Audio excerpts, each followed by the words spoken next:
Hello everyone, welcome to my channel. So today's chapter is chemical reaction and equations. इस chapter को start करने से पहले आपको कुछ केमिकल चेंज की प्रॉपर्टीज जो हैं वो पता होनी चाहिए. So first is the change in state. आपकी कोई भी केमिकल चेंज हो रहा है तो उसकी प्रॉपर्टी में चेंज आता है, उसकी स्टेट में चेंज आता है. देन इसमें होता है चेंज इन कलर. जो कोई आपका केमिकल चेंज जहाँ पे भी हो रहा होगा वहाँ पे कलर चेंज आएगा. Best example is rusting of iron. Then evolution of gas. When we do any experiment in a lab, then हम नोटिस करते हैं कोई ना कोई गैस जो वहाँ से समटाइम्स इवॉल्व होती है. सो वहाँ पे हो रहा होता है chemical change. And the last one is the change in temperature. When some experiment we do then change in temperature होना वहाँ पे ज़रूरी होता है. लाइक अगर हम HCl को भी वाटर के अंदर ऐड कर रहे हैं तो वहाँ पे चेंज इन टेम्परेचर वहाँ पे शो हो जाएगा.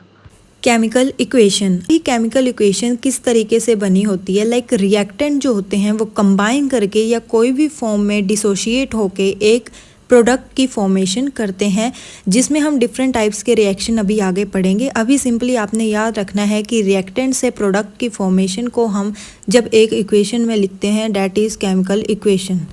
ये है NCERT बेस्ड क्वेश्चन जो आपने साथ में कर लेने हैं. उसके बाद आता है आपका very important question that is types of chemical reaction, जिसमें हम देखेंगे कौन कौन से टाइप्स के केमिकल रिएक्शन होते हैं. So the first one is the combination reaction. When two और more reactant combine together to form a product under suitable condition it is called combination reaction.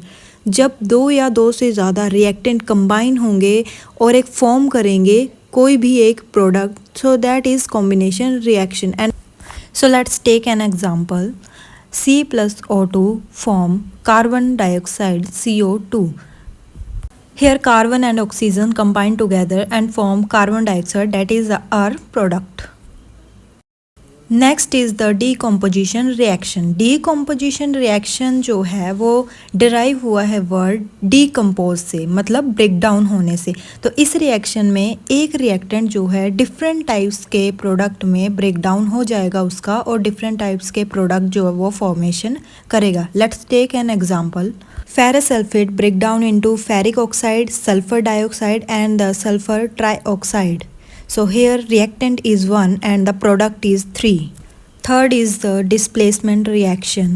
इस रिएक्शन में मोर पावरफुल एलिमेंट जो होता है वो less powerful element को displace कर देता है अपनी प्लेस के साथ. So let's take an example. Zinc plus copper sulphate, जिसमें जिंक डिस्प्लेस कर देगा कॉपर को और बन जाएगा zinc sulphate plus copper. Last one is the redox reaction where oxidation and reduction both takes place, that is called redox reaction. Red word से derive हुआ है reduction and ox means oxidation, तो इन दोनों को कंबाइन करके बन जाता है रेडॉक्स रिएक्शन.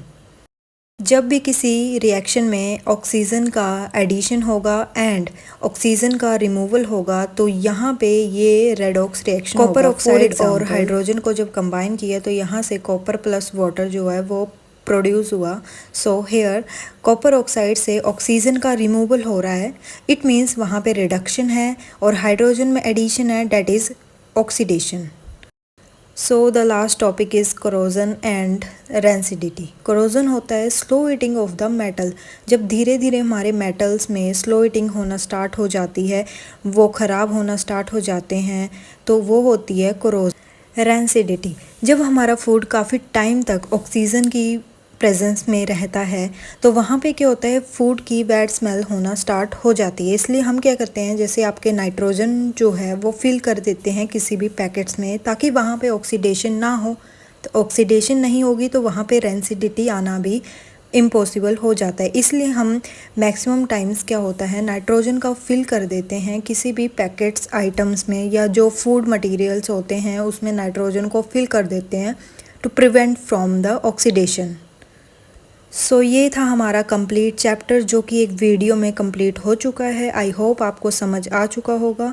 तो इस तरीके से और वीडियोस को देखने के लिए सब्सक्राइब करें मेरा channel. Thank you so much.